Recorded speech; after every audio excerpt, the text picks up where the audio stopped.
नमस्कार शिक्षक मित्रांनो, आज आम्ही तुमच्यासाठी घेऊन आलेलो आहेत PFMS प्रणालीत पासवर्ड विसरल्यास कसा रिसेट करावा। यासाठी शेवटपर्यंत व्हिडिओ पहा।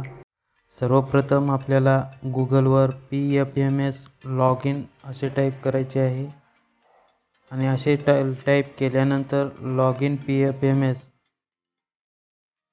pfms.nic.in या पेजवर पहिल्यांदाच आपल्याला लिंक दिसत आहे, त्याच्यावर आपल्याला क्लिक करायचं आहे।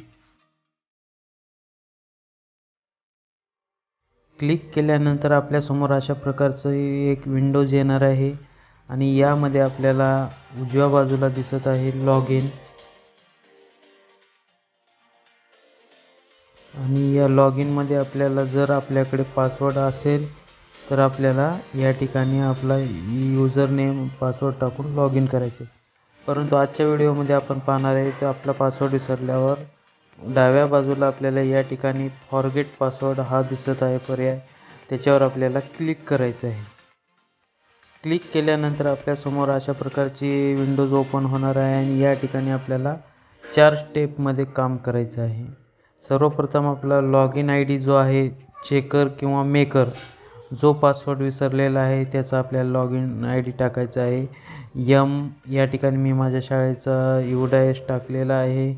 यानंतर आपल्याला वर जी कॅप्चा दिलेला आहे तो कॅप्चा या ठिकाणी टाकायचा आहे। या ठिकाणी मी कॅप्चा टाकलेला आहे। जर आपल्याला कॅप्चा ओळखू येत नसेल तर आपल्याला या साऊंडचा जो सिम्बॉल आहे त्याच्यावर क्लिक करून तो ऐकून सुद्धा कॅप्चा टाकता येतो आणि त्यानंतर कॅप्चा टाकल्यानंतर कंटिन्यू याच्यावर क्लिक केल्यानंतर आपण दुसऱ्या स्टेपला गेलेलो आहे। दुसऱ्या स्टेपला आपल्याला काय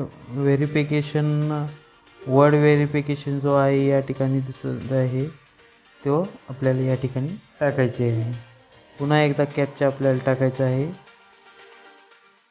या ठिकाणी मी कॅप्चा टाकत आहे।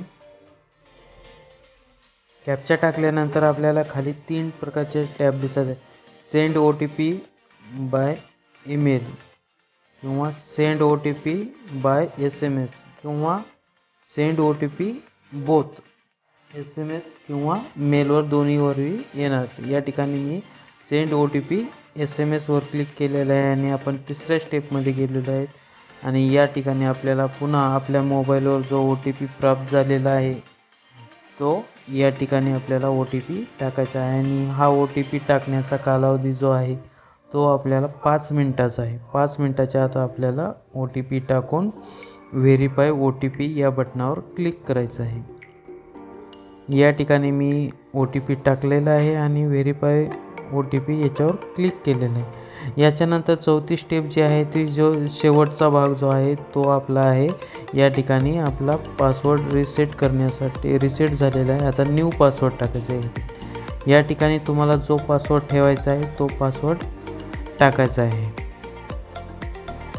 या ठिकाणी मी माझा पासवर्ड टाकलेला आहे आणि टाकल्यानंतर न्यू पासवर्ड टाकल्यानंतर खाली आपल्याला कन्फर्म पासवर्ड याच्यावर क्लिक करायचं आहे।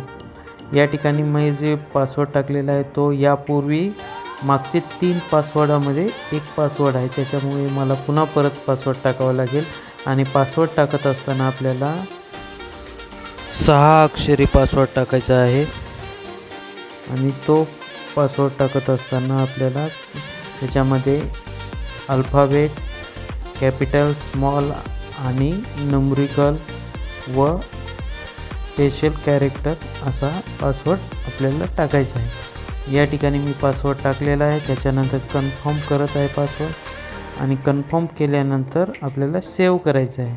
सेव्ह केल्यावर या ठिकाणी माझा पासवर्ड चेंज सक्सेसफुली म्हणून आलेला आहे आणि याच्यानंतर आपल्याला पुन्हा परत लॉग इनवर जायचं आहे। लॉग इनवर गेल्यानंतर आपल्याला पुन्हा आपला लॉग इनचा ID टाकायचा आहे आणि ID टाकल्यानंतर यूजर नेम टाकून आपल्याला जो आता नवीन पासवर्ड तयार केलेला आहे तो पासवर्ड टाकून लॉग इन करायचा आहे। या ठिकाणी मी लॉग इन करत आहे आणि या ठिकाणी मी लॉग इन झालेला आहे आणि माझा या ठिकाणी आपण PFMS प्रणालीच्या लॉग इनमध्ये आलेलो आहेत आणि या ठिकाणी अशा प्रकारची विंडोज दिसते आणि आपल्या उजव्या बाजूला पासवर्ड चेंज करणे किंवा बदलण्यासाठी आपल्याला पर्याय दिलेला आहे आणि या ठिकाणी आपण बदलू शकतो।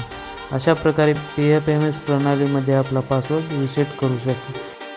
व्हिडिओ आवडल्यास लाईक करा आणि नवनवीन अपडेट मिळविण्यासाठी आमच्या चॅनलला सबस्क्राईब करा. थँक्यू.